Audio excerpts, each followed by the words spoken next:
So have you noticed, like I have, that the buyers are starting to back off? A lot of the buyers, if they're getting loans, are starting to get a little sketchy and they think they want to wait. Also, the sellers are struggling with bringing the prices down because 3 or 4 months ago there was a higher sales comp and they want to get that.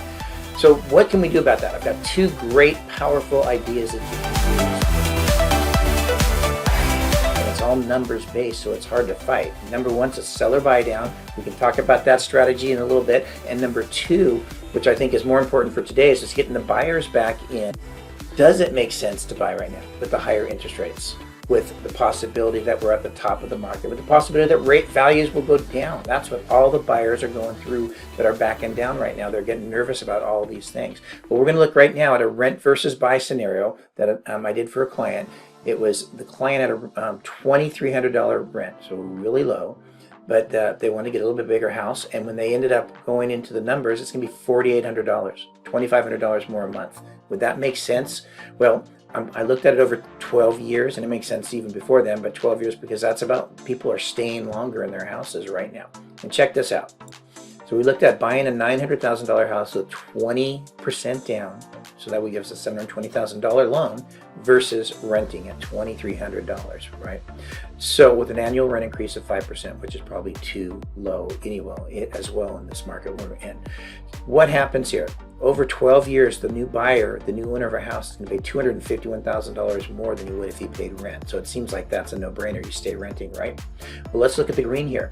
In that same time, with 3% appreciation, that we're looking at $383,000 in appreciation, and then a principal pay down if they do not refinance and get a lower payment of $180,000 basically. So over $500,000 in gain there. First thing, does 3% appreciation make sense? What happens if the market goes down?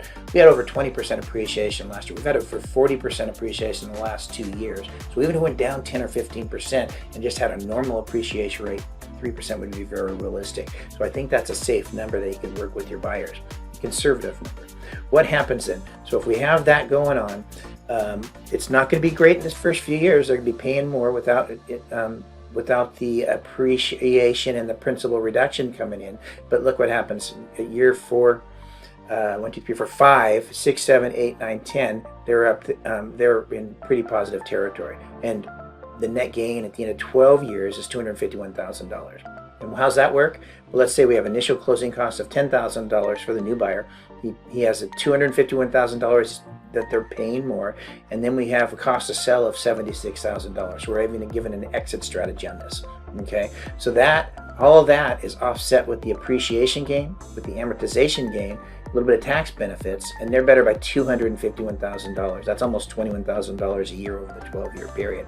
So basically, they have a $251,000 net worth right there, where typically they may not have anything. They're going to have $251,000 that went out. If they're diligent and they're going to, invest, they'd have something. But a lot of times it seems like with the people I'm working with, they're not. It seems to get spent in other areas as well.